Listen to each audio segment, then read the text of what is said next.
Imaginemos por un momento intentar caminar por una habitación que está completamente a oscuras. Uf, qué estrés. Exacto. Pero no cualquier habitación. Una que sabemos que está llena de muebles pesados, de cables sueltos, de cristales rotos y obstáculos inesperados. Cada paso es pura vacilación. Las manos sudando, tanteando el aire, el cerebro en alerta esperando el golpe en cualquier momento. Y el desgaste psicológico de moverse así es brutal. Pero, de repente, alguien enciende un reflector gigante. La habitación sigue siendo exactamente la misma, los obstáculos siguen ahí, pero el miedo desaparece por completo. Claro, porque el caos toma una forma geométrica y ya es posible avanzar con una seguridad absoluta. Y bueno, bienvenidos a esta nueva inmersión profunda. Hoy vamos a desempacar exactamente eso que provocó un hombre hace 2000 años en Jerusalén al pararse frente a los eruditos más estrictos de su época. La vida en ese mismo instante. O sea, fue un momento de altísima tensión. Totalmente. El material que vamos a desglosar en nuestro análisis de hoy son las notas detalladas y grabaciones de un fascinante estudio bíblico impartido por el pastor Philip. Ajá. Todo se centra en el Evangelio de Juan capítulo 8, versículos del 12 al 20. Y la misión de esta inmersión es ver cómo un texto antiguo, que empieza con una declaración súper audaz en el templo, termina conectándose con misiones subterráneas modernas en África y algo llamado el reloj divino. Y fíjate que el contexto histórico de ese momento es lo que le da un peso monumental a la escena. Para entender la magnitud de esa frase, hay que visualizar exactamente dónde estaban. Estaban en Jerusalén durante la fiesta de los tabernáculos. Que entiendo no era una festividad cualquiera. Para nada.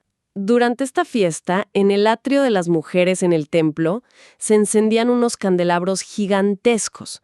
Hablamos de estructuras inmensas de más de 20 metros de altura. ¡Wow! 20 metros. Sí, la luz era tan, pero tan intensa que los historiadores de la época dicen que iluminaba todos los patios de Jerusalén. Era un espectáculo visual abrumador que celebraba cómo la columna de fuego guió a los israelitas en el desierto. Y justo cuando la fiesta termina y esa tremenda luz física se extingue en el templo, Jesús se pone de pie en ese mismo lugar y suelta esta declaración. Dice, «Yo soy la luz del mundo, y el que me sigue no andará en tinieblas, sino que tendrá la luz de la vida». Es una provocación muy calculada. No es una simple metáfora poética que se le ocurrió en el momento. Bueno, vamos a desempacar esto, porque la implicación para los que escuchaban era gravísima, ¿no? Exactamente. Y aquí es donde el estudio bíblico del pastor entra en la densidad del idioma original. Jesús no está diciendo, yo traigo la luz o yo reflejo la luz de Dios. Ajá. Está usando la construcción griega ego eimi, que es la traducción directa del nombre inefable de Dios, revelado a Moisés en el Antiguo Testamento, el famoso «Yo soy el que soy». O sea, para los fariseos que estaban escuchando, eso no sonaba a un maestro iluminado dando un consejo moral. Cero. Estaban escuchando a un hombre de Galilea apropiándose del nombre sagrado que ni siquiera el sumo sacerdote se atrevía a pronunciar a la ligera.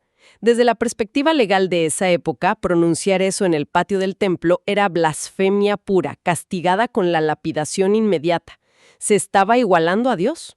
Si volvemos a la analogía de la habitación a oscuras del principio, el análisis del pastor Felipe lleva esta promesa antigua a un nivel súper operativo para la mente moderna. Salvación espiritual en el más allá. Exacto. Habla de capacidad cognitiva. Promete que esta luz otorga la capacidad de discernir en medio del caos. Hoy vivimos en una época de sobreinformación masiva, de ansiedad paralizante, donde cada decisión parece un campo minado. El texto propone que quien adopta esta luz adquiera una claridad táctica para navegar la vida diaria. Y claro, frente a una afirmación de esa magnitud que desafía toda la estructura de poder, la autoridad religiosa no responde con asombro espiritual. Claro que no. Responden con un contraataque legal brutal. Tal cual. Los fariseos operaban bajo un sistema de jurisprudencia muy estricto y deciden llevar a Jesús a una especie de tribunal improvisado en medio del templo. Y le lanzan un tecnicismo legal directo a la cara. Le dicen que él da testimonio de sí mismo y que, por lo tanto, su testimonio no es verdadero. En términos jurídicos de hoy, lo están acusando de ser un testigo no confiable por conflicto de intereses. O de ser autorreferente, como menciona el pastor en sus notas con un toque de humor, usando un término muy chileno. Sí, Y lo fascinante es que Jesús no desestima la ley. No les dice, a ver, yo estoy por encima de sus reglas. Él entra al juego legal y cita el libro de Deuteronomio, que exigía un mínimo de 2 testigos para validar cualquier afirmación en un juicio. Y su defensa es brillante. Dice, yo soy el primer testigo, y el Padre que me envió es el segundo. Pero, ¿cómo funciona eso en la práctica? Porque el Padre no está ahí físicamente en el tribunal. Esa es la mecánica crucial en la teología de Juan que el estudio resalta. El testimonio del Padre no se manifiesta como una voz incorpórea resonando en el templo. Se manifiesta a través de la evidencia empírica de los milagros. Como la resurrección de Lázaro, que cita el material. Exacto. En esa escena futura, Jesús hace algo inusual. Ora en voz alta antes del milagro. Y lo hace explícitamente diciendo que no es por él, sino por la multitud que lo rodea, para que vean la conexión causal. El milagro es la firma auténtica del Padre validando al Hijo en el tribunal de la opinión pública. A ver, espera, aquí hay algo que me hace muchísimo ruido en las notas de este debate legal, y quiero que nos detengamos un momento. ¿Qué parte te hace ruido? En el versículo 15, en medio de esta defensa de su autoridad divina, Jesús dice literalmente, yo no juzgo a nadie. Esto parece una contradicción gigantesca con la idea bíblica general de que Él es el juez supremo. ¿Cómo puede ser Dios encarnado y a la vez decir que Él no juzga a nadie? Lo fascinante aquí es cómo se estructura este texto. Para resolver esta contradicción, el pastor Filipe recurre a lo que los académicos llaman la teoría del sándwich. ¿La teoría del sándwich? Sí, en la literatura semítica. Los autores antiguos a menudo estructuraban sus ideas colocando un concepto teológico, que sería la carne, en medio de 2 declaraciones aparentemente opuestas, que serían el pan, para obligar a entender el contexto. Ok, entonces, ¿cuáles son los ingredientes de este sándwich literario? En este pasaje, el pan es el juicio escatológico futuro. El estudio cruza esto con las cartas a los Hebreos y a Timoteo, que establecen claramente que Jesús sí asumirá el papel de juez al final de los tiempos. Ajá, ese es el futuro. Pero la carne del sándwich, el momento presente en el que está hablando, es su encarnación terrenal, y el propósito de esa primera venida no era emitir sentencia, sino ofrecer gracia. De hecho, acaba de estar frente a una mujer adúltera, legalmente culpable, y se negó a condenarla a muerte. Ah, o sea que cuando dice yo no juzgo a nadie, el texto implica temporalidad. Como decir, yo no he venido a juzgar al mundo en este viaje. Exactamente. Esa distinción entre la misión de rescate y la futura misión de juicio lo aclara todo. Y si seguimos la línea lógica del estudio, si Jesús afirma ser la única luz y el Padre lo valida exclusivamente a Él, mediante milagros, llegamos a un embudo teológico muy estrecho. Muy estrecho, sí. A la idea central de que nadie puede acceder o conocer a Dios Padre sino a través de la figura del Hijo. Lo cual inevitablemente abre un debate inmenso sobre la exclusividad religiosa que choca con casi todas las demás visiones del mundo moderno. Es importante aclarar para quienes nos escuchan que aquí estamos reportando de manera imparcial la perspectiva estricta que expone el pastor en su estudio. Claro, el pastor Philip se basa en la primera carta de Juan que dice, sin rodeos, que el que niega al Hijo tampoco tiene al Padre, y toma este texto para analizar doctrinas posteriores. En sus notas es sumamente directo. Analiza el Islam, por ejemplo. Señala que, dado que la doctrina islámica niega rotundamente la crucifixión y rechaza la idea de que Dios pueda tener un hijo divino, De hecho, cita la famosa inscripción en el Domo de la Roca en Jerusalén, que dice que Dios no tiene hijo. Y el pastor describe estas doctrinas como opuestas al Evangelio. y el análisis también menciona a grupos occidentales como los Testigos de Jehová, quienes ven a Jesús como un hijo de Dios creado, pero no el hijo divino en el mismo nivel absoluto. Exacto.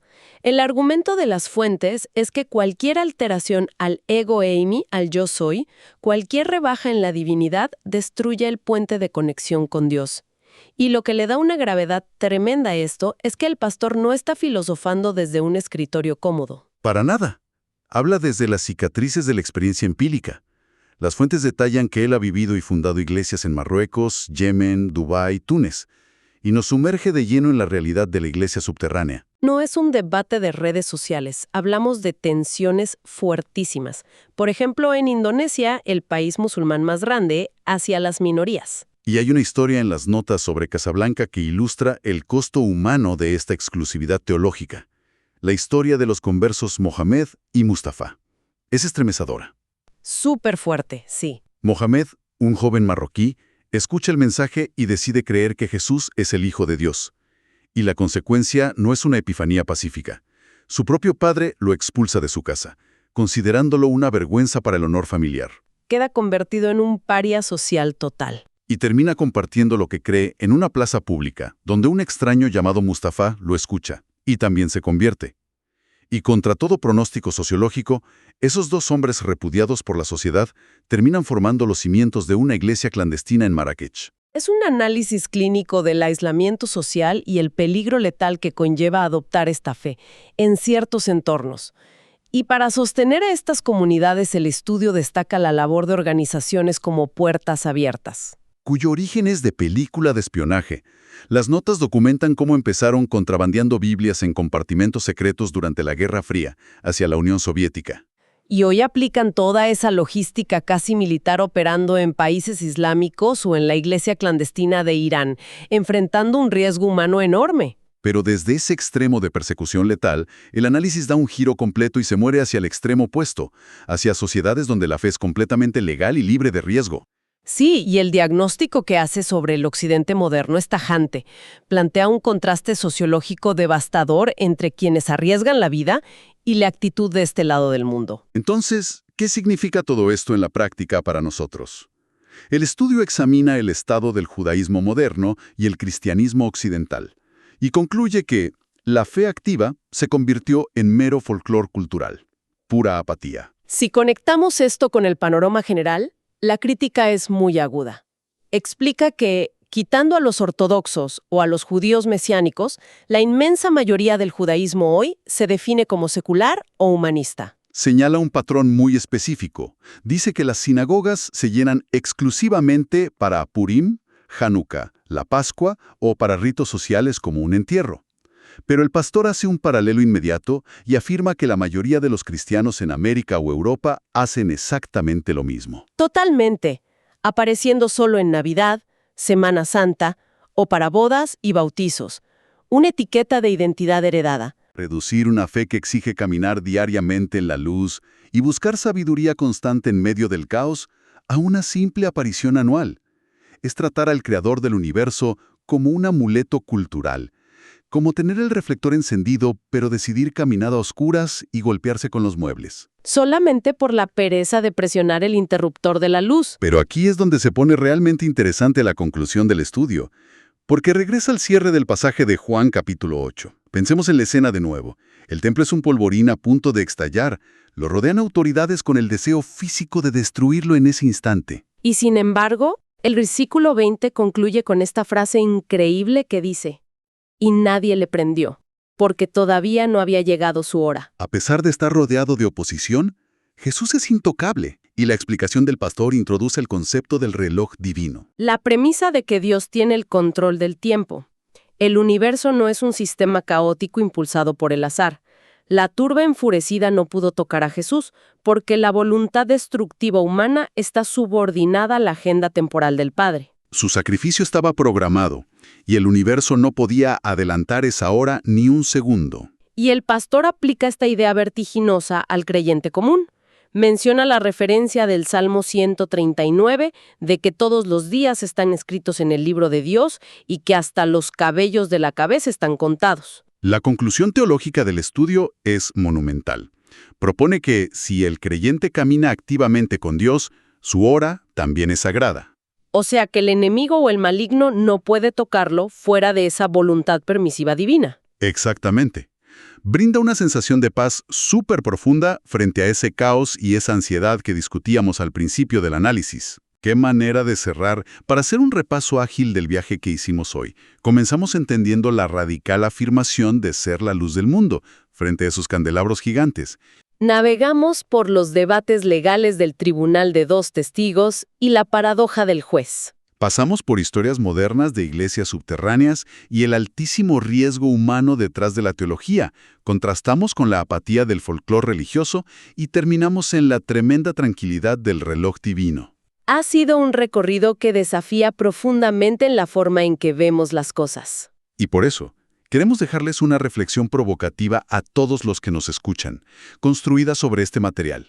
Si uno realmente asimilara la idea de este estudio de que los tiempos están en las manos de Dios y que absolutamente nada ocurre fuera de esa agenda divina, Ajá. ¿cómo cambiaría radicalmente la forma en que el ser humano moderno gestiona el estrés, la ansiedad por el futuro y la toma de riesgos en su vida cotidiana? Si tu hora es sagrada, ¿a qué le seguimos teniendo tanto miedo en la oscuridad? ¿Qué pregunta para llevarse hoy? Ha sido un privilegio enorme compartir esta inmersión profunda. Gracias por su interés en aprender. Anímense a seguir buscando siempre el porqué detrás de la información. Hasta la próxima inmersión.